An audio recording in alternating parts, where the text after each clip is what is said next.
Yes, good morning to all of you. Today we are discussing about a very important topic from the chapter Biotechnology, Principle and Processes. तो आज का जो हमारा topic है वो है processes of biotechnology. Different types of processes are there, जैसे isolation of DNA. जो बायोटेक्नोलॉजी वाला चैप्टर है हमारा, उस बायोटेक्नोलॉजी वाले चैप्टर में हम बायोटेक्नोलॉजी के बहुत सारे प्रिंसिपल, उसके प्रोसेस, वो कैसे काम करते हैं और उसमें जो क्या क्या स्टेप्स हम यूज करते हैं वन बाय वन, आज का टॉपिक में हम ये सीखने वाले हैं. तो यहाँ मैं आपको बहुत सारे जो स्टेप्स हैं वो सिखाऊंगा. पहला कौन सा स्टेप होगा, उसके बाद क्या होगा, उसके बाद क्या होगा, लास्ट में क्या होगा, कैसे हमें जो बायोटेक्नोलॉजी का जो प्रोडक्ट है, जीन ऑफ इंटरेस्ट जो हम यूज करते हैं, उसका प्रोडक्ट कैसे मिलता है, कौन सा स्टेप और कौन से स्टेप के अंदर क्या होगा, तो आज मैं आपको वो बताने की कोशिश करूंगा. मे बी इस चैप्टर के जो टॉपिक आज का है, इसमें दो पार्ट हमें बने, हमारे पार्ट 1 एंड पार्ट 2, क्योंकि ये जो चैप्टर है प्रोसेसेस ऑफ बायोटेक्नोलॉजी, इस चैप्टर के अंदर जो टेक्नोलॉजी वाला पूरा चैप्टर है वो हमारा अगेन रिवाइज हो जाता है, एक क्विक रिवीजन हो जाती है. तो let's start the topic processes of biotechnology.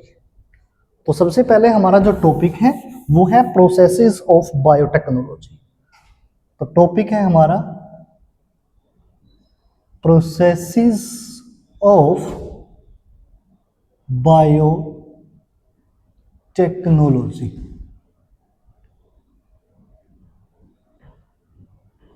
या फिर हम इसको ये भी कह सकते हैं रिकॉम्बिनेंट डीएनए टेक्नोलॉजी, यानी कि प्रोसेसेस ऑफ बायोटेक्नोलॉजी या processes of recombinant DNA technology.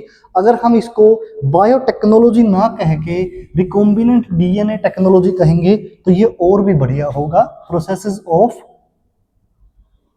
Recombinant DNA technology means RDT. अब सबसे पहले इसमें आता है रिकॉम्बिनेंट क्या होता है. जो रिकॉम्बिनेंट है, रिकॉम्बिनेंट मीन्स जब हम दो अलग अलग स्पीसीज के डीएनए को मिक्स कर देते हैं, मिला देते हैं, उनको लाइगेट कर देते हैं, तो जो नया हमारा कॉम्बिनेशन बनता है उस कॉम्बिनेशन को हम कहते हैं रिकॉम्बिनेंट. और इसको हम रिकॉम्बिनेंट भी कह सकते हैं, इसको हम हाइब्रिड भी कह सकते हैं, इसको हम काइमेरिक डीएनए भी कह सकते हैं, क्योंकि एक जो डीएनए है उसमें किसी दूसरे एक स्पीसीज का जो डीएनए, उसमें किसी दूसरी स्पीसीज के डीएनए को हमने लाइगेट कर दिया. वो थोड़ा भी हो सकता है, वो ज्यादा भी हो सकता है, यानी कि वो एक पीस ऑफ फ्रेगमेंट भी हो सकता है या फिर वो फ्रेगमेंट ऑफ डीएनए भी हो सकता है. कोई जरूरी नहीं है कि वो बहुत ज्यादा कंटेंट हो, वो बहुत कम कंटेंट में यूज किया जाता है. अब इसके अंदर हमारे जो स्टेप्स हैं उनमें सबसे पहला स्टेप्स आता है, सबसे पहला स्टेप आता है, पहला स्टेप आता है isolation of DNA. Isolation of DNA सबसे पहला स्टेप आता है आइसोलेशन ऑफ डीएनए. पहले हम डीएनए को आइसोलेट करेंगे. ये पहले मैं स्टेप लिख दूंगा, उसके बाद वन बाय वन हम स्टडी करेंगे. दूसरा जो स्टेप होता है हमारा डाइजेस्टिंग ऑफ डीएनए, यानी कि पहले डीएनए को आइसोलेट करना, देन डीएनए को डाइजेस्ट करना. तीसरा हमारा आता है isolation of DNA fragment. DNA fragment को आइसोलेट करना. देखो यहां पे हमने डीएनए को आइसोलेट किया था, यहां पे हम डीएनए के फ्रेगमेंट को आइसोलेट करेंगे. Then fourth one is amplification of DNA by using PCR. ये क्या होता है वो हम बाद में डिस्कस करेंगे. पीसीआर. फिफ्थ वन आता है हमारे पास, फिफ्थ वन, अब जैसे हमने डीएनए को क्या कर दिया, एम्प्लीफाई कर दिया. देन आता है ligation then ligation of DNA fragment with vector. ठीक है, वेक्टर के साथ हमने क्या कर दिया, इसको लाइगेट कर दिया। देन आता है हमारे पास insertion of plasmid into host. जो प्लाज्मिड है उसको हमने किस में डाल दिया, होस्ट में इंसर्ट करवा दिया। नेक्स्ट आता है 7।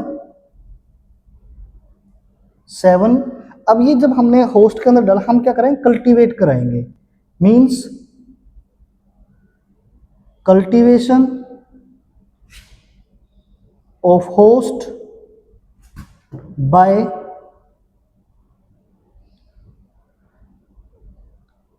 providing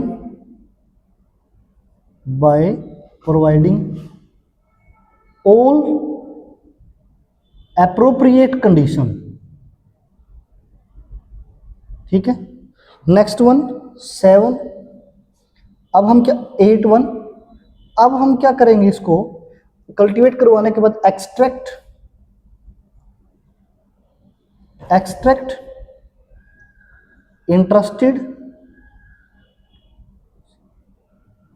interested product from host. ठीक है, फ्रॉम होस्ट से हम क्या करेंगे, जो प्रोडक्ट है वो हमारा ले लेंगे। Next one down streaming process. अब क्या होगा, डाउन स्ट्रीमिंग प्रोसेस होगा,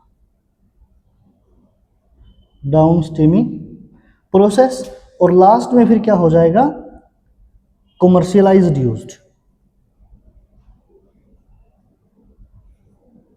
कमर्शियलाइज्ड या मार्केटेड।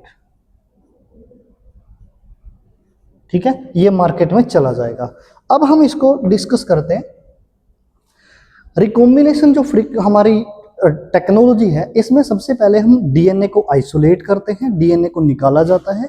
उसके बाद फिर जो डीएनए हमने निकाला, उस डीएनए को डाइजेस्ट किया जाता है। किससे किया जाता है वो हम बाद में डिस्कस करेंगे, पहले ये सीक्वेंस हम डिस्कस कर लेते हैं। डीएनए को हमने डाइजेस्ट किया, फिर उसके बाद आइसोलेट ऑफ डीएनए फ्रेगमेंट, फिर डीएनए के फ्रेगमेंट को हमने आइसोलेट किया।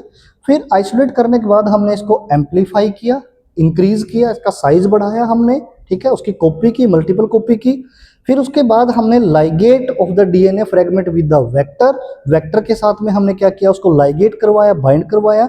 फिर लाइगेट को हम जो लाइगेट करने के बाद प्लाज्मिड को हमने होस्ट में डाला, क्योंकि होस्ट में जाके ये मल्टीपल कॉपी बनाएगा।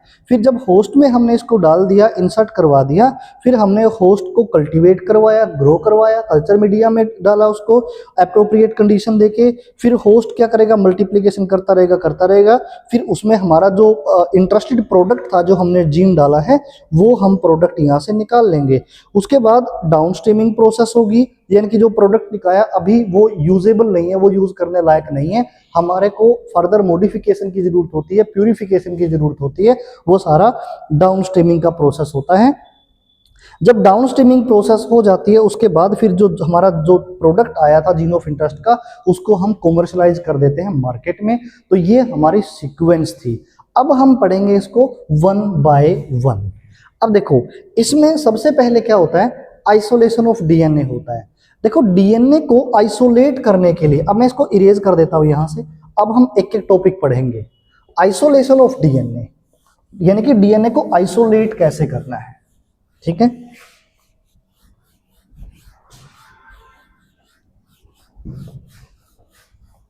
डीएनए को आइसोलेट कैसे करना है, वो वाला टॉपिक था। देखो, डीएनए को आइसोलेट करने के लिए हमारे पास क्या होती है, कुछ सेल्स होती हैं जहां से हमें डीएनए निकालना होता है। तो वो सेल कैसी हो सकती है हमारी, मान लो वो एक बैक्टीरियल सेल हो सकती है।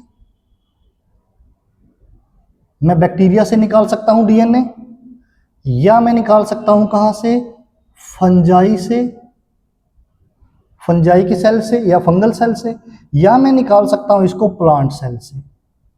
या मैं कहां से निकाल सकता हूं, जो आइसोलेट किया मैंने, आइसोलेशन ऑफ डीएनए, वो मैं कहां से कर सकता हूं, आइसोलेशन ऑफ जो डीएनए है, मींस ये लीजिए आइसोलेशन ऑफ डीएनए।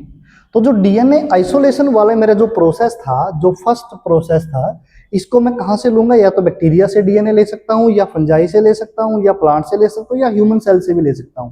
तो जो बैक्टीरिया की सेल है वो किससे मिलकर बनी होती है, वो मिलकर बनी होती है स्यूडोमेरीन से। जो बैक्टीरिया की सेल वॉल है वो किसकी बनी होती है, स्यूडोमेरीन की, ठीक है ना। और जो फंगल सेल है वो किसकी बनी होती है, काइटिनेज, काइटिन की। और जो प्लांट सेल है वो किसकी बनी होती है, सेलुलोज की।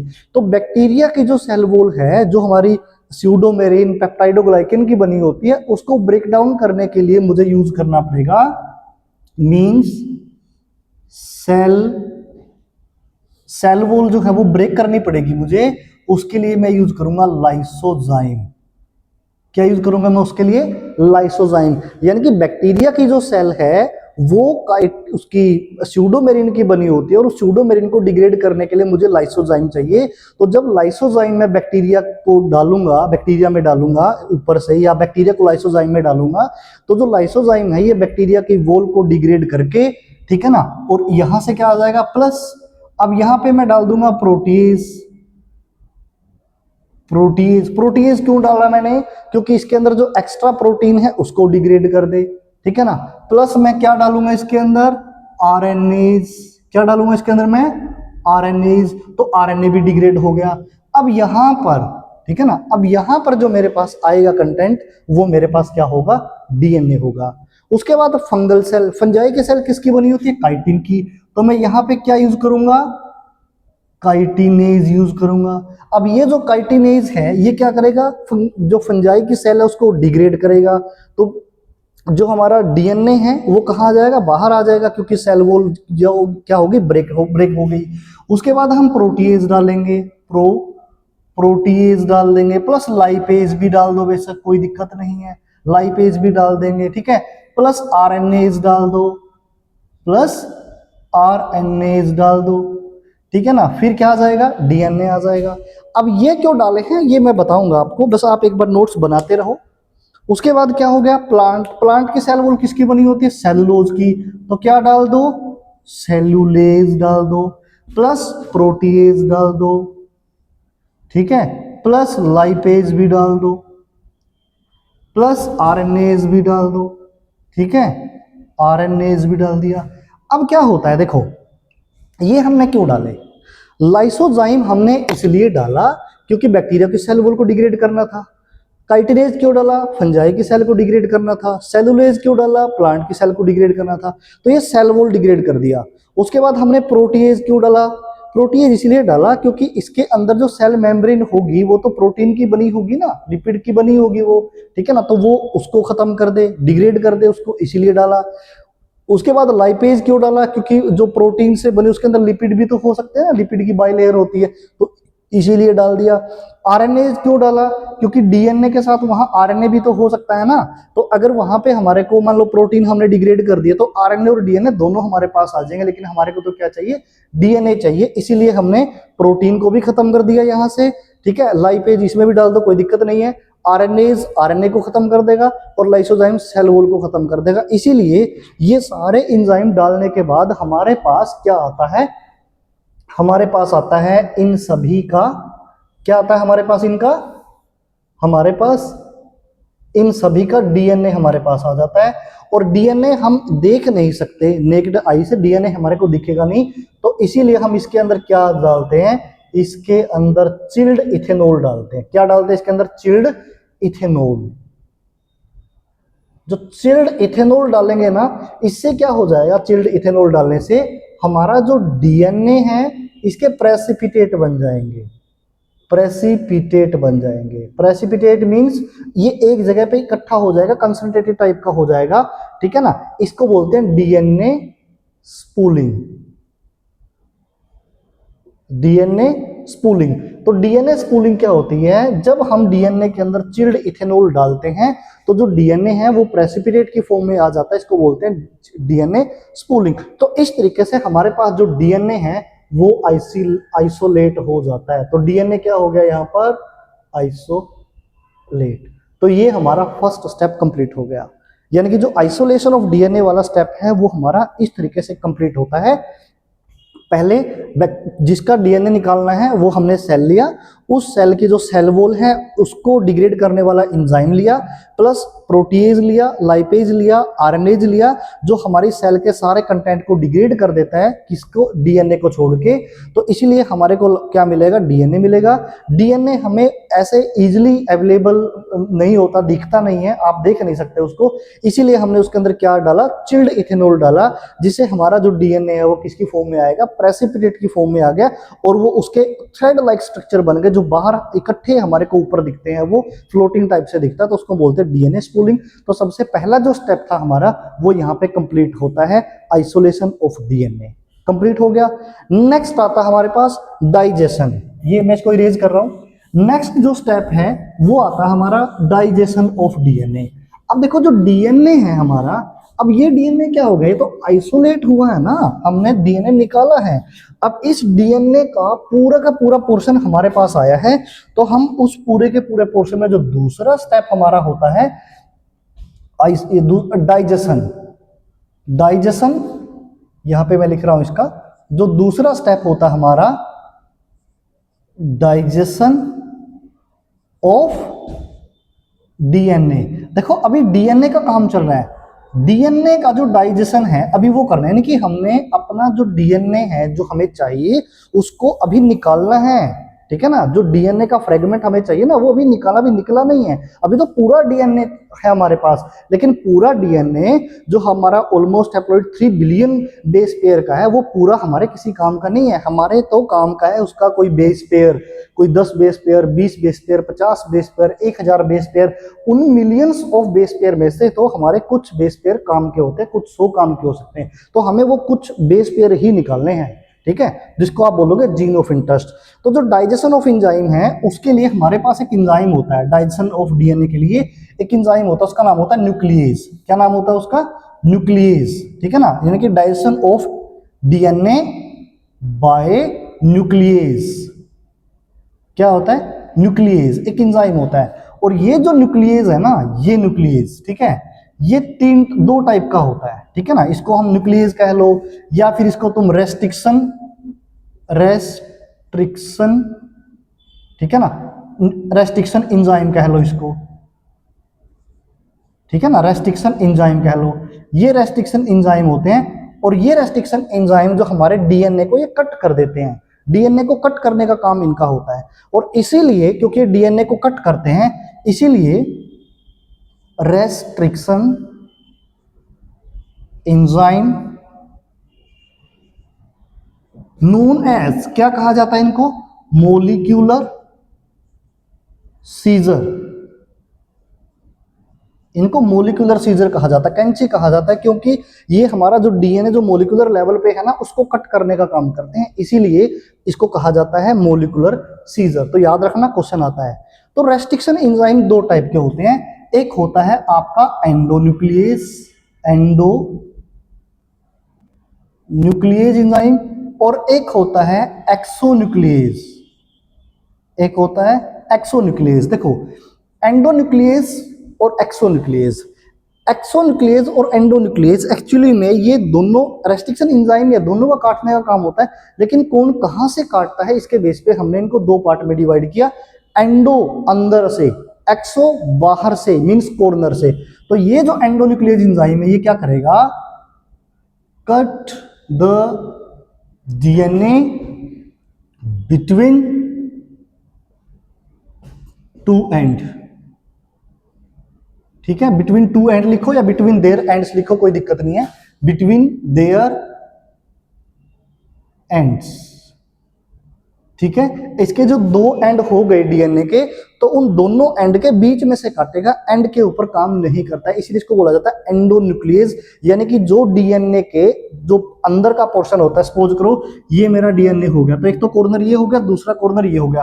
अब ये कहता है इसको छोड़ दो और इसको छोड़ दो, उसके बीच में जितना भी पोर्शन है ना वो एंडोन्यूक्लियस से कटेगा, इसीलिए इसका नाम एंडोन्यूक्लियस एंजाइम होता है। क्लियर हो गई बात।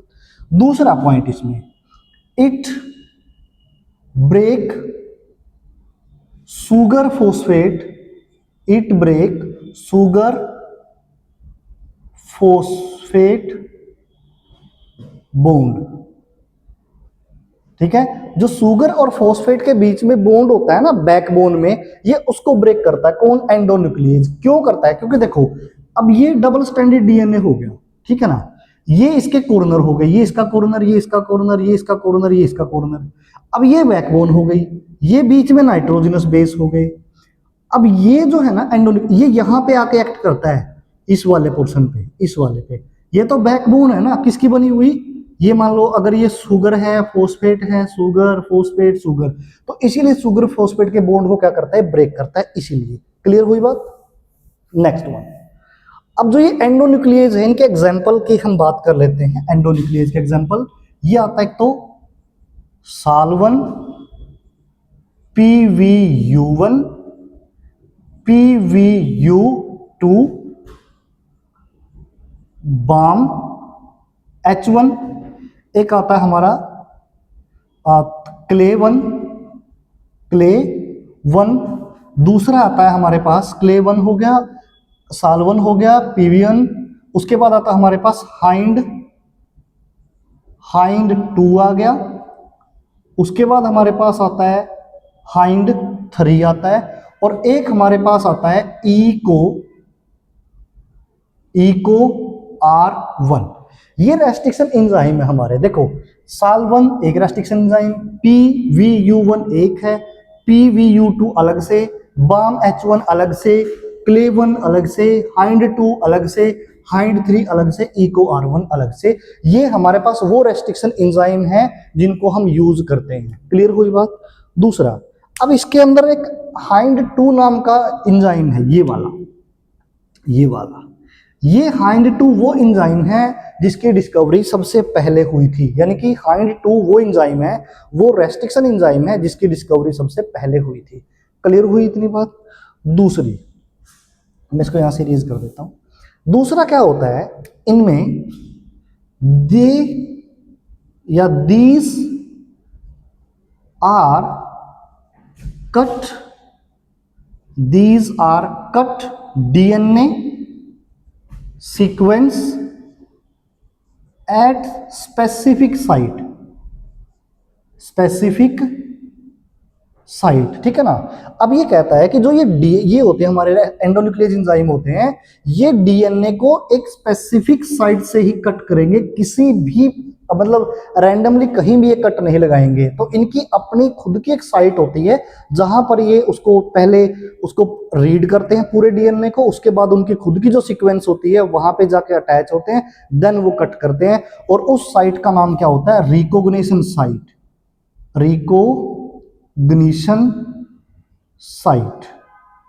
और ये रिकॉग्निशन साइट मोस्टली 4 से 8 न्यूक्लियोटाइड सीक्वेंस होती है। ये जो मोस्टली क्या होती है, 4 से 8 न्यूक्लियोटाइड सीक्वेंस होती है। यानी कि 4 से लेके 8 न्यूक्लियोटाइड की वो सीक्वेंस जहां पर कोई भी हमारा एंडोन्यूक्लियस कट करता है उसको आप बोलते हो रिकॉग्निशन साइट। और ये हर एक एंजाइम की अपनी अपनी अलग अलग होती है, स्पेसिफिक होती है। क्लियर हो गया। अब जो ये मैंने नाम लिखे हैं, ये जितने मैंने नाम लिखे, साल1, PV1, 2, बाम H1, क्ले1, एक्चुअली में जो ये नाम होते हैं ना, ये स्पेसिफिक दिए होते हैं। यानी कि इनका एक अपना महत्व होता है। कैसे? जैसे इको R1 है, जैसे हमारा इको R1 है, तो इसके अंदर जो ई है ना, ये होता है जीनस। ये क्या होता है? जीनस। उसके बाद जो को है ना, को पता है ना, ई का मतलब ई कोलाई, एस्टीरिजिया, ये वाला कोलाई, तो ये क्या होता है? इसका जीनस। ये जीनस और कोलाई होती है स्पीसीज।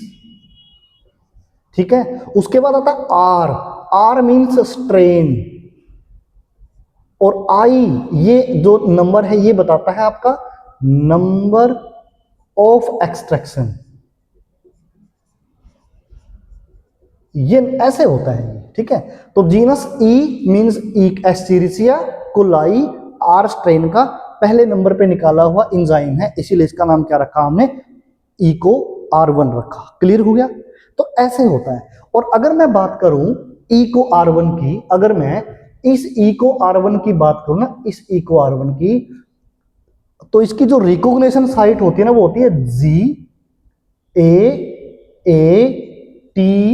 GAATTC, ये रिकॉग्निशन साइट होती है। यानी कि ये हमेशा GAATTC सीक्वेंस को रीड करेगा पूरे डीएनए में, जहां इसको ये सीक्वेंस मिलेगी वहां पे ये रुक जाएगा और फिर वहां से कट करेगा, और ये सीक्वेंस इसको पैलेंड्रोमिकली मिलनी चाहिए। मींस अगर ये GAATTC है, अगर मैं इसको 5 एंड मानूं और इसको 3 एंड मान लूं, तो ये वाला जो है ना आपका, अगर ये 5 to 3 ऐसे है, तो ये भी तो GAATTC, अगर ये 3 है तो ये भी 5 हुआ, अगर ये 5 है तो ये 3 हुआ। यानी कि देखो 5 प्राइम टू 3 प्राइम GAATTC, ठीक है। और यहाँ 5 प्राइम टू 3 प्राइम GAATTC, और ये कॉम्प्लीमेंट्री है, जी के नीचे C, ए का टी, ए का टी, टी का ए, टी का ए, ये कॉम्प्लीमेंट्री भी है।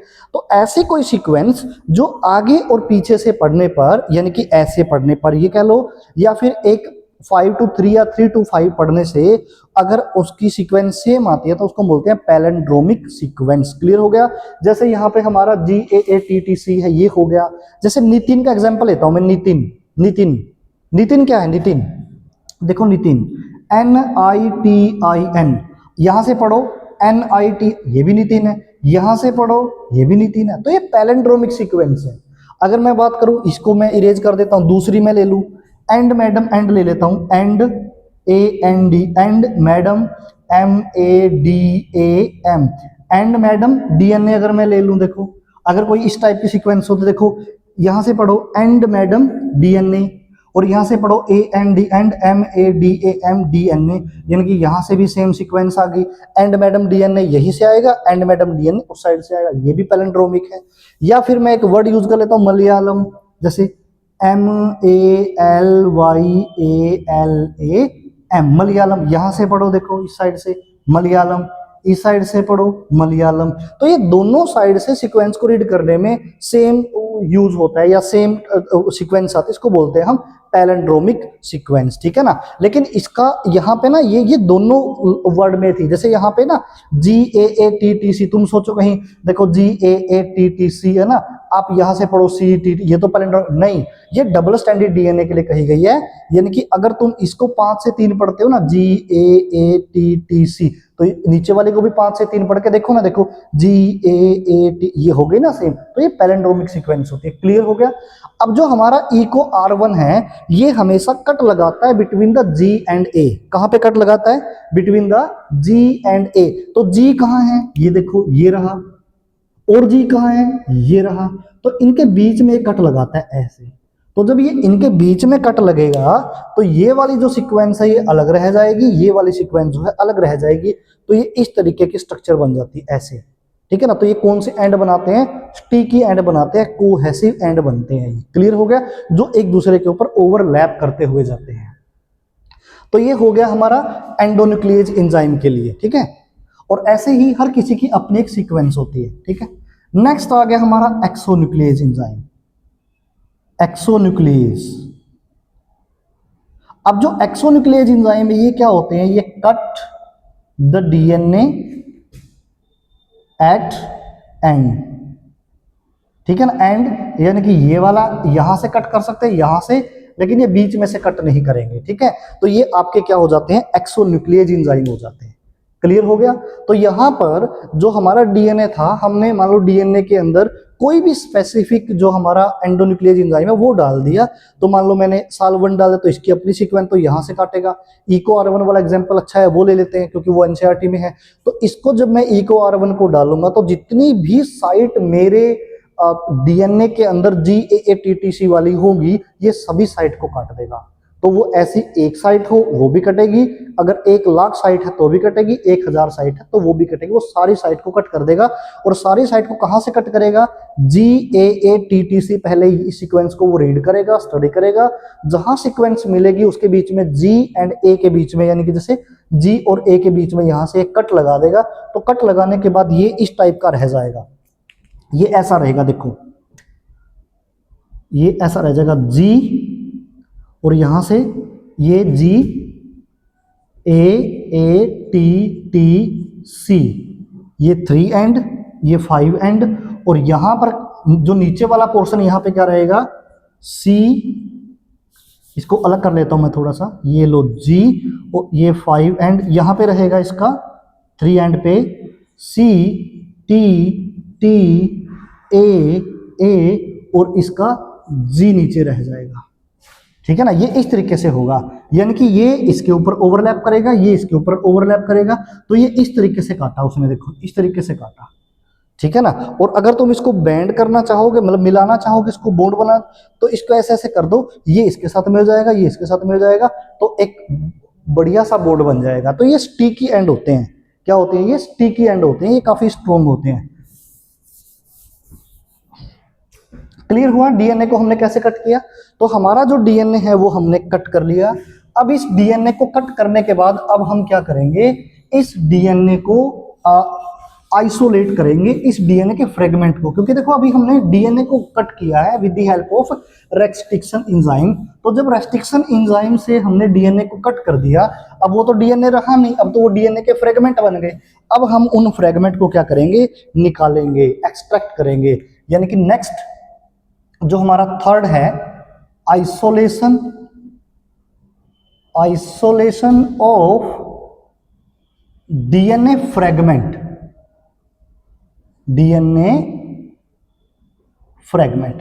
अब जो डीएनए का फ्रेगमेंट है जो हमें चाहिए, यही होता है हमारा जीन ऑफ इंटरेस्ट, यही होता है जीन ऑफ इंटरेस्ट। अब ये जो डीएनए का फ्रेगमेंट, हमारे पास जितना भी डीएनए आया उसके अंदर बहुत सारे फ्रेगमेंट बन गए होंगे, तो उन सभी फ्रेगमेंट में से हमें एक छोटा सा फ्रेगमेंट चाहिए होता है, और वो फ्रेगमेंट कौन सा है, कितना बड़ा है, कितने बेसिस हैं, इस बात का हमें पहले से ही पता है, क्योंकि हमने HGP जो ह्यूमन जीनोम प्रोजेक्ट था, जो 1990 से लेकर 2003 तक चला था, 13 साल, तो उसमें हमने यही सीक्वेंस स्टडी की थी। ठीक है ना, तो हमें पता है कि हमारा जीन ऑफ इंटरेस्ट कितने KB किलोबाइट का, ठीक है, किलो बेस पेयर का कह लो, किलोबाइट नहीं, कि किलो बेस पेयर का है, कितने उसके अंदर सीक्वेंस है, कितने बेस पर, सारा हमें पता, उसके बेस पे हम अलग करेंगे। तो इसके लिए सबसे पहले उन फ्रेगमेंट्स को अलग करना होता है, तो उसके लिए हम यूज करते हैं जेल इलेक्ट्रोपोरेसिस। ठीक है ना, सबसे पहला यूज टेक्निक कौन सी यूज करेंगे? जो टेक्निक हम यूज करेंगे वो कौन सी होगी? Gel electrophoresis. Gel means agarose gel, gel कौन सी भाई? Agarose jail.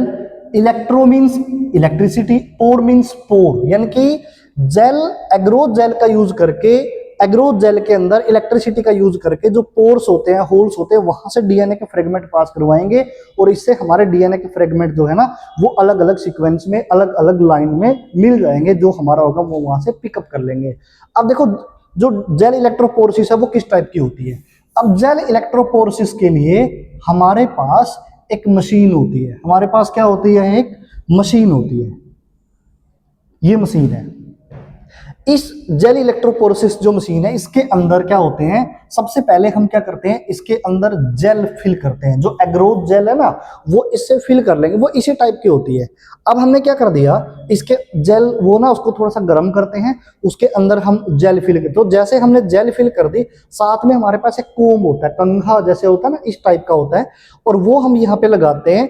उस जब वो लग जाता, जैसे मान लो वो ऐसा होता है, ठीक है ना, मान लो जैसे मैं इसके अंदर, जैसे मान लो इसका तुम्हारे लिए जेल है, मान लो जेल है, जेल को मैं गिलास में डाला या एक कटोरे में डाल रहा हूं, तो उसके अंदर मैंने जेल डाल दिया, या मैंने फिंगर डाली पहले, फिर उसके बाद जेल डाली, उसके बाद मैंने उंगली उसमें रखी रहने दी जब तक वो जो जेल है वो सॉलिड नहीं हो पाता।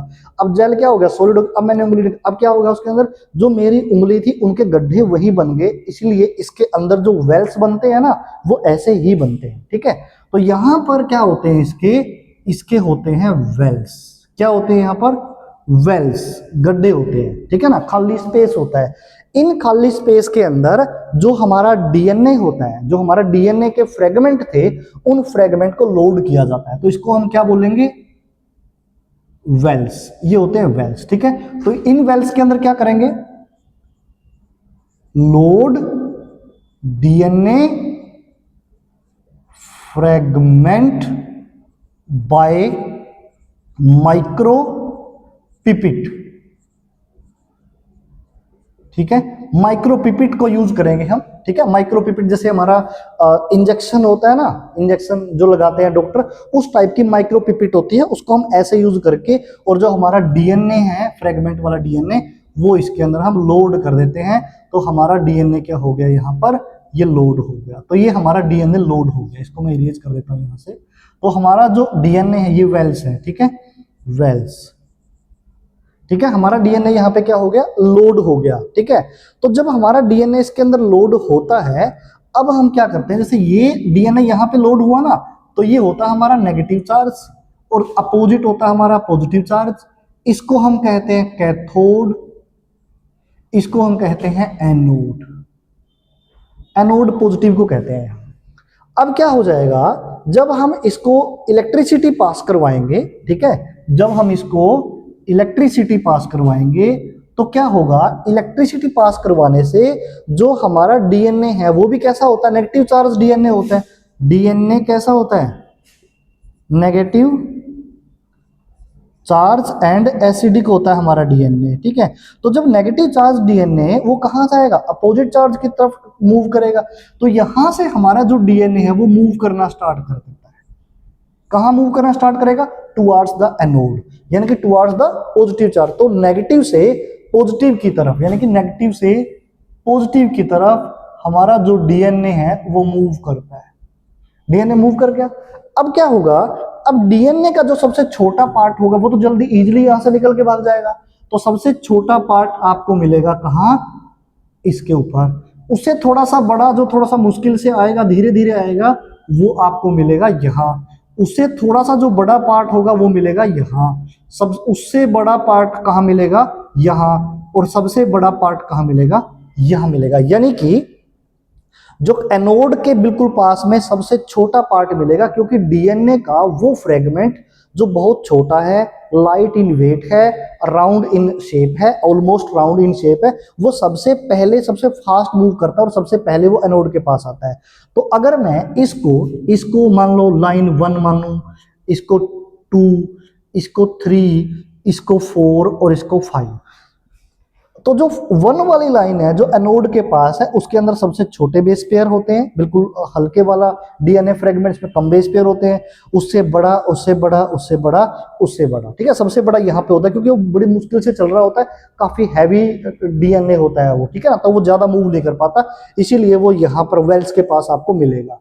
क्लियर हो गया, ये on the basis of their molecular weight ऐसे अरेंज हो जाएंगे। क्लियर हो गई बात। अब क्या होगा, अब हमें पता है कि हमारा जो डीएनए है वो सबसे छोटा डीएनए हमारा होगा।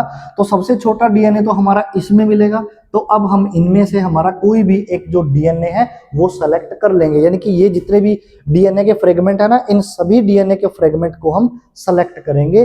तो जब इस डीएनए के फ्रेगमेंट को निकाला जाता है किसी और मेम्ब्रेन के ऊपर एग्रो जेल से अलग, तो इसको हम इल्यूशन कहते हैं। फिर हम इसको देखते हैं कहां पर, यूवी रेज में। तो हमारे को ये यूवी रेज में नॉर्मली दिखेगा नहीं। फिर इसके लिए हमारे को क्या ऐड करना पड़ता है, ETBR ऐड करेंगे। फिर ET किसके अंदर ऐड करेंगे, डीएनए के अंदर। और फिर इसको कहां देखेंगे, यूवी रेज में। ठीक है ना, कहां देखेंगे, यूवी रेज में। और ये हमारे को कैसा दिखेगा, ब्राइट येलो कलर का दिखेगा। ठीक है, ये ब्राइट येलो कलर का हमारे को दिख जाएगा डीएनए का पार्ट। ठीक है, वहां से अब मान लो हमारा ये जीन ऑफ इंटरेस्ट है, मान लो ये है हमारा जीन ऑफ इंटरेस्ट। तो ये जो जीन ऑफ इंटरेस्ट है ना, बस यही हमारे काम का है इसमें से, ठीक है। इसी के लिए हमने सारा ये जो प्रोसीजर है वो किया। तो अब ये जो जीन ऑफ इंटरेस्ट है इसको हम सेलेक्ट करेंगे। सेलेक्ट करने के बाद इसको जब फाइनल हो जाए कि हमारा यही है, तब हम इसको आगे डालेंगे। सपोज करो ये जीन ऑफ इंटरेस्ट हमारे को मिलता है किसके लिए, इंसुलिन की सीक्वेंस है ये। किसकी सीक्वेंस है ये, इंसुलिन की सीक्वेंस, यानी कि ये आगे जाके इंसुलिन ही बनाएगी। तो ये हमारा हो गया आइसोलेशन ऑफ फ्रेगमेंट। तो हमने जो फ्रेगमेंट है वो ये वाला ये आइसोलेट कर लिया। तो ये हमारी जेल इलेक्ट्रोपोरेसिस प्रोसेस थी। क्लियर हुई बात इतनी। अब ये आइसोलेट कर लिया हमने डीएनए के फ्रेगमेंट को। तो जब हम डीएनए के इस फ्रेगमेंट को आइसोलेट करेंगे, अब ये हमारे किस काम का है, अब इसको हम लाइगेट करेंगे। क्या करेंगे, इसको लाइगेट करेंगे। क्या करेंगे इसको बताओ, लाइगेट करेंगे। जो फोर्थ वाली हमारी प्रोसेस थी लाइगेट। अब देखो, अगर हमारे को ये जो जीन ये है हमारा जीन ऑफ इंटरेस्ट है, अगर आपको लगे कि ये जीन ऑफ इंटरेस्ट बहुत कम है, ये जीन ऑफ इंटरेस्ट बहुत कम है, तो इसको आप एम्पलीफाई भी कर सकते हो with the help of PCR. तो चलो हम कर ही लेते हैं, इसको एम्पलीफाई भी कर लेते हैं, ठीक है ना। तो फोर्थ जो प्रोसेस है वो हमारी कौन सी है, amplification. Amplification of DNA fragment, ठीक है, ठीक है। या फिर तुम डीएनए भी कह लो, कोई दिक्कत नहीं, क्योंकि दोनों कामों में, दोनों जो हमारे प्रोसीजर दोनों में काम करेंगी। डीएनए को भी आप एम्पलीफाई कर सकते हो, या फिर तुम इसको फ्रेगमेंट को भी एम्पलीफाई कर सकते हो इसमें। तो जो पीसीआर है ये एक प्रोसेस है। तो इसमें हम कौन सी टेक्निक यूज करते हैं, टेक्निक कौन सी है वो, टेक्निक का नाम होता है PCR. PCR means polymerase chain reaction, ठीक है। ये पीसीआर होती है, पॉलीमरेज चेन रिएक्शन बोलते हैं हम इस पीसीआर को। ये दी किसने थी एक्चुअली में, जो पॉलीमरेज चेन रिएक्शन है ये हमारी दी थी। इसका आइडिया आया था 1970 में। पीसीआर का जो आइडिया है वो कब आ गया था, 1970 में। लेकिन ये कब आई थी, ये आई थी 1983। वो थे हमारे कैरी म्यूलिस। किसने दी थी, कैरी म्यूलिस। एक साइंटिस्ट थे हमारे कैरी म्यूलिस, ठीक है ना। साइंटिस्ट थे हमारे कैरी म्यूलिस, उन्होंने ये आइडिया दिया था किसका, पीसीआर का। एक्चुअली में पीसीआर क्या होता है, पीसीआर कॉपिंग ऑफ डीएनए। डीएनए की कॉपी करना ही क्या कहलाता है, पीसीआर कहलाता है। इसमें जो कॉपी होती है वो 2n के तरीके से होती है। n मींस n, यहां पे n is equal to number of cycles. यानी कि मान लो n अगर एक है तो इसका मतलब हमारे पास साइकिल एक ही हुआ, तो वो एक डीएनए वो डबल हो जाएगा, ठीक है ना।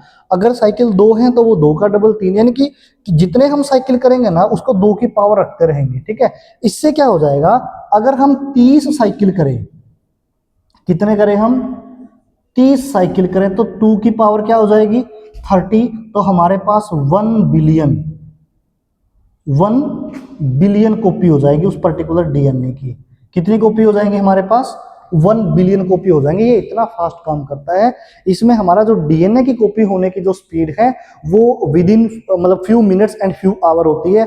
बहुत, जैसे ये 1 बिलियन है, 1 बिलियन होने में क्या पता आधे घंटे का टाइम लगे, क्या पता 1 घंटे का टाइम लगे, तो इसमें बहुत कम टाइम लगता है। और हमारे पास जो कॉपी है डीएनए की वो मल्टीपल में आ जाती है। तो कई बार हम जो सस्पेक्ट हैं उनको पकड़ने के लिए, या फिर सीआईडी वगैरह में आपने देखा होगा, जैसे ब्लड सैंपल ले लेते हैं, वहां से रेप केस में हम इन चीज़ों का यूज़ करते हैं। क्योंकि यहाँ से हम मान लो रेप केस में हमारे को एक हेयर मिल जाता है, हेयर फॉलिकल मिल जाता है, तो वहां से डीएनए निकाल के थोड़ा सा डीएनए इसके द्वारा फिर एम्पलीफाई करके फिर जो सस्पेक्ट का डीएनए होता है वहां से इसके साथ मैच कर लेते हैं। तो ये बहुत इंपॉर्टेंट एक प्रकार से रिवोल्यूशन था हमारी बायोटेक्नोलॉजी के अंदर। क्लियर हुआ। अब हम जो ये है हमारी पीसीआर, ये जो पीसीआर है, जो हमारी पीसीआर है, ये पीसीआर, इसके 3 पार्ट होते हैं। पीसीआर के 3 पार्ट होते हैं। पहले वाला जो पार्ट है पीसीआर का उसका नाम होता है डीनेचुरेशन, डीनेचुरेशन। दूसरे वाला जो पार्ट है उसका नाम होता है एनिलिंग, एनीलिंग। तीसरा वाला जो पार्ट है इसका नाम होता है एक्सटेंशन। एक्सटेंशन, ये 3 पोर्शन होते हैं। अब जो डीनेचुरेशन है, ये आपको पता है, डीनेचुरेशन का मतलब होता है हायर टेम्परेचर के ऊपर हमारे डीएनए का जो स्ट्रैंड है वो दोनों का सेपरेट हो जाना, यही डीनेचुरेशन होता है। तो यहाँ पर जो डीनेचुरेशन की प्रोसेस है, इसमें जो टेम्परेचर है वो कितना देते हैं हम, 90 डिग्री सेल्सियस का टेम्परेचर देते हैं, ठीक है ना। पहला काम ये करते हैं। दूसरा, इससे क्या हो जाएगा, 2 स्ट्रैंड ऑफ डीएनए सेपरेट हो जाएंगे, ठीक है ना। जो दोनों स्ट्रैंड थे हमारे क्या हो जाएंगे, सेपरेट हो जाएंगे। क्योंकि जो, और क्यों हो जाएंगे, ब्रेकडाउन हाइड्रोजन बॉन्ड, क्योंकि उनके जो हाइड्रोजन बॉन्ड है वो क्या हो जाएंगे, ब्रेकडाउन हो जाएंगे। तो ये काम होता है हमारा डीनेचुरेशन में। क्लियर हो गया। अब आता है एनीलिंग में। एनीलिंग में क्या होता है, अब देखो डीनेचुरेशन तो हो गया, लेकिन हमने क्या करवाना है, इनकी कॉपी करवानी है। और आपने डीएनए रेप्लिकेशन पढ़ा है कि कॉपी करवाने के लिए तो हमारे को क्या चाहिए, पॉलीमरेज चाहिए ना, ठीक है, प्राइमर भी चाहिए हमारे को। अब पॉलीमरेज जो एंजाइम है वो काम यहाँ पे करेगा नहीं, क्योंकि हमारी बॉडी का जो टेम्परेचर है वो 35 टू 42 डिग्री तक जो हमारे एंजाइम्स हैं वो ऑलमोस्ट काम करते हैं। उसके बाद क्या हो जाएंगे, डिग्रेड हो जाएंगे। लेकिन यहाँ तो टेम्परेचर 95 डिग्री या 90 डिग्री के आसपास है, 90 डिग्री का 95 डिग्री भी हो सकता है, 90 टू 95 डिग्री तक टेम्परेचर जाता है। अब इसमें क्या हो जाएगा, इसमें हमारे पर एक स्पेसिफिक टाइप ऑफ एंजाइम होता है टैग पॉलीमरेज, वो एक्सटेंशन में आएगा, मैं बताऊंगा आपको। तो एनीलिंग वाले पोर्शन के अंदर जो हमारा टेम्परेचर है वो डाउन कर दिया जाता है। टेम्परेचर कितना डाउन हो जाएगा, यहां टेम्परेचर हमारा 50 टू 60 डिग्री सेल्सियस आ जाएगा। ये टेम्परेचर क्या हो गया, डाउन आ गया, देखो 95 से ये आ गया। अब इसमें क्या हो जाएंगे, यानी कि each DNA strand has each DNA strand bind with RNA primer, ठीक है, या प्राइमेज भी कह ले, ये लो प्राइमेज एंजाइम, ठीक है ना। प्राइमेज एंजाइम जो वो यहाँ पे क्या कर लेगा, बाइंड कर जाएगा दोनों ही पोर्शन पे, ठीक है। अब क्या हो जाएगा, एनीलिंग, इतना सा काम हो गया। अब आता है हमारा एक्सटेंशन। अब दोबारा से टेम्परेचर बढ़ जाता है। अब दोबारा से टेम्परेचर जो है वो अप्रोक्सीमेटली 70 डिग्री सेल्सियस के आसपास चला जाता है। 70 डिग्री सेल्सियस के पास हमारा टेम्परेचर चला जाता है। जब टेम्परेचर 70 डिग्री के पास जाएगा तो ये जो प्राइमर है हमारे, आरएनए प्राइमर या प्राइमेज कह लो वहां पर, अब ये जो प्राइमेज एंजाइम है ये बाइंड करेंगे, यानी कि TAQ tag polymerase bind with primase कह लो या प्राइमर भी कह सकते हो, कोई दिक्कत नहीं है, प्राइमर कह लो यहां पर, ठीक है। क्योंकि प्राइमेज एंजाइम, ये प्राइमेज एंजाइम है जो प्राइमर को ऐड करवाता है, प्राइमर बाइंड करवाता है, और इस प्राइमर के साथ में डीएनए ये जो आपका टैग पॉलीमरेज है ये बाइंड होता है, ठीक है ना। ये प्राइमेज प्राइमर को ऐड करता है और इस प्राइमर के साथ में टैग पॉलीमरेज बाइंड होता है। ये हो गया बाइंड। उसके बाद जो ये है हमारा tag polymerase bind new DNTPs, यानी कि जैसे हमारे वो आते हैं जैसे डीऑक्सी, जो DNTPs होते हैं हमारे, या एंटीपीज भी कह सकते हैं, कोई दिक्कत नहीं है। न्यूक्लियोटाइड जो फॉस्फेट होते हैं, सीक्वेंस होती है, ठीक है ना, नाइट्रोजनस बेस कह लो, न्यूक्लियोटाइड कह लो, ये लो न्यूक्लियोटाइड, ये लो जो न्यूक्लियोटाइड है ये बाइंड करता रहता है। उसके बाद ये क्या करेगा, इलोंगेट करेगा। तो इलोंगेशन होती रहेगी, कंटिन्यू ये आगे बढ़ता रहेगा। इससे हमारी क्या हो जाएगी, एक्सटेंशन हो जाएगी। क्लियर हुई। अगर मैं इसको दिखाना चाहूं, जैसे ये है हमारा डीएनए, ठीक है, ये लो। अब यहां पे ये क्या हो गया, डीनेचर, ये लो जी, ये हो गया डीनेचर मींस ये हो गया अलग अलग, ये लो। उसके बाद क्या आ गया, एनिलिंग।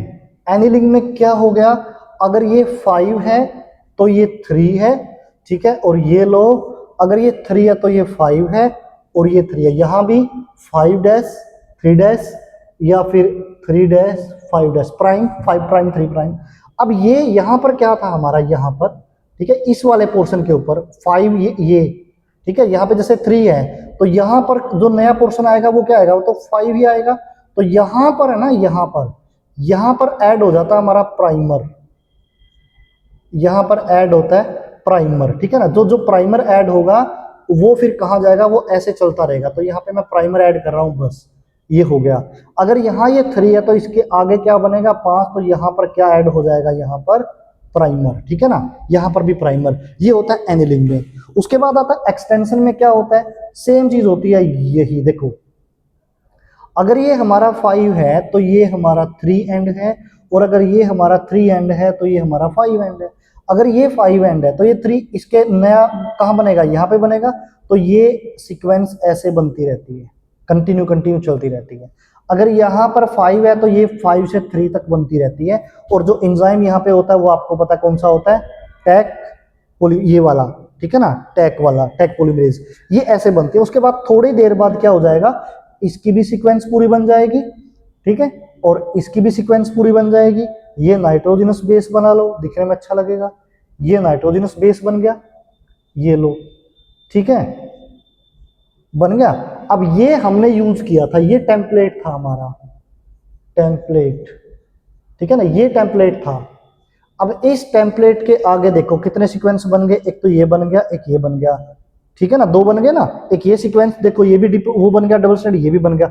तो ये एक कॉपी हो गया हमारा। ये कितनी कॉपी हुई, सिंगल कॉपी, 1 कॉपी, या कह सकते हो तुम सिंगल साइकिल कह सकते हो इसको, ये और भी सही है। ये सिंगल साइकिल हो गया जिसमें एक जो टेम्पलेट था वो 2 डॉटर डीएनए के बराबर हो गया, वो डॉटर डीएनए स्ट्रैंड के बराबर हो गया। तो ये हमारी जो पीसीआर है ये ऐसे काम करती है। और इसी पीसीआर का हम यूज करते हैं जब कोई अर्ली डिटेक्शन करनी होती है, कोई बीमारी वगैरह का पता लगाना होता है, तो वो भी इससे हम कर सकते हैं, डीएनए इससे, पीसीआर से। तो पीसीआर के बारे में ये था, टेक्निक है PCR, polymerase chain reaction. Idea 1970 में आया, 1970 में। देन 1983 में कैरी म्यूलर साहब ने इसको तो प्रपोज ही कर दिया था। ये डीएनए की कॉपी करने की जो टेक्निक है, मशीन तुम कह सकते हो, ये होती है। इसके अंदर 3 हमारे स्टेप्स होते हैं। पहला स्टेप होता है हमारा डीनेचुरेशन, दूसरा स्टेप होता है हमारा एनिलिंग, तीसरा स्टेप होता है हमारा एक्सटेंशन। डीनेचुरेशन में जो टेम्परेचर है वो 95% होता है, जिसमें हाइड्रोजन बॉन्ड ब्रेक होते हैं। हाइड्रोजन बॉन्ड ब्रेक होने से हमारा जो डीएनए है उसके स्ट्रैंड अलग अलग हो जाते हैं, जैसे ये डीनेचर हो गया। देन आता है हमारा एनिलिंग। एनिलिंग में जो टेम्परेचर है वो 50 to 60 डिग्री रहता है। इसमें हमारे जो स्ट्रैंड है उनके ऊपर जो प्राइमेज एंजाइम है वो बाइंड होकर प्राइमर, आरएनए प्राइमर जो है वो उसको बाइंड करवा देता है, जिसकी वजह से डीएनए रेप्लिकेशन स्टार्ट हो जाती है। देन आता है हमारे पास एक्सटेंशन। एक्सटेंशन में हमारे पास क्या होता है, टेम्परेचर 70 डिग्री आ जाता है। जो प्राइमर यहाँ पे ऐड किए थे हमने, जो प्राइमर यहाँ पे ऐड किए थे, इन प्राइमर के साथ में टैक पॉलीमरेज नाम का एक एंजाइम होता है। ये टैक पॉलीमरेज एंजाइम जो है वो इनके साथ बाइंड हो जाता है। किसके साथ बाइंड हो जाएगा, ये प्राइमर के साथ में बाइंड हो जाएगा। तो जब ये प्राइमर के साथ में बाइंड होगा तो वहां पर हमारे न्यूक्लियोटाइड ऑलरेडी प्रेजेंट होते हैं, ठीक है। जब मशीन हम स्टार्ट करते हैं तो उसके अंदर हम सारे न्यूक्लियोटाइड ऐड करते हैं। तो जब न्यूक्लियोटाइड पहले से ही प्रेजेंट होते हैं तो ये जो टैक पॉलीमरेज है ना, ये हमारे एंजाइम्स को, उसको न्यूक्लियोटाइड को बाइंड करता रहता है, जिसकी वजह से हमारी जो सीक्वेंस है वो आगे चलती रहती है, ठीक है ना। यहाँ पे दोनों ही लीडिंग स्टैंड हो जाते हैं एक प्रकार से, ठीक है ना। अब ये टैग पॉलीमरेज की बात कर ले हम थोड़ी सी, यहीं पे लिख दूंगा मैं, tag polymerase, tag polymerase, tag polymerase. जो टैग पॉलीमरेज है ना, पॉलीमरेज का तो आप समझ गए। टैग का मतलब क्या होता है, टैग का मतलब होता है थर्मस। ए क्यू का मतलब होता है एक्वेटिकस, ठीक है। यानी कि इसका पूरा नाम क्या हो गया, थर्मस एक्वेटिकस, टिकस, ठीक है। अब इसमें क्या होता है, थर्मस एक्वेटिकस, इसका मतलब क्या होता है, ये देखो थर्मस का मतलब क्या होता है, गर्म, एक्वेटिक्स का मतलब होता है पानी, ये एक्वेटिक है, तो इसका मतलब ये ऐसा बैक्टीरिया है कोई जिसके जो आपका गर्म पानी में रहता है, ठीक है ना, यानी कि थर्मोफिलस बैक्टीरिया है वो। कैसा बैक्टीरिया है, थर्मोफिलस बैक्टीरिया है। उस थर्मोफिलस बैक्टीरिया के अंदर से हमने जो टैक बैक्टीरिया था हमारा थर्मस एक्वेटिकस, उसके अंदर से हमने ये क्या निकाला है, ये एंजाइम निकाला है। और ये जो थर्मोफिलस बैक्टीरिया है, ये हमारा जो है ना वो काफी हाई टेम्परेचर के ऊपर भी क्या करता है, ये जैसे आप कह सकते हो हॉट स्प्रिंग में रहता है। कहाँ रहता है, हॉट स्प्रिंग में रहता है, ठीक है ना, गर्म पानी के चश्मे में रहता है, जिसका टेम्परेचर जो है वो कई बार तो 100 डिग्री सेल्सियस या उससे ऊपर चला जाता है, तो ये वहां भी सरवाइव कर लेता है। तो इसीलिए हमने इस जो टैक पॉलीमरेज एंजाइम को इसलिए यहां से निकाला, क्योंकि हमारा जो नॉर्मल एंजाइम है वो तो 70 डिग्री टेम्परेचर पे काम ही नहीं करेगा, ठीक है। तो पीसीआर हमारे जो एंजाइम है बॉडी के, उसके अकॉर्डिंग तो वो पीसीआर काम नहीं करेगी। तो इसलिए हमने इस पर्टिकुलर बैक्टीरिया से निकाला, इसीलिए इसका नाम क्या हो गया, टैक पॉलीमरेज। टी वर्ड यहां से ले लिया जीनस से, और एक्वा ये दो वर्ड कहां से ले लिए, इसके हमने स्पीशीज, तो टैक पॉलीमरेज इसीलिए बन गया ये। तो यहां से हमने क्या किया, पीसीआर से उसको एम्पलीफाई कर दिया। एम्पलीफाई करने के बाद फिर हम इसको लाइगेट करवाएंगे, और जो लाइगेट वाला काम है हमारा, वो लाइगेशन की बात कर ले हम, जो लाइगेशन वाला काम है ना, वो हम जो दूसरा जो लाइगेशन वाला काम है हमारा, वो दूसरी यूनिट वीडियो के अंदर हम बनाएंगे। तो आज तक के लिए इतना ही।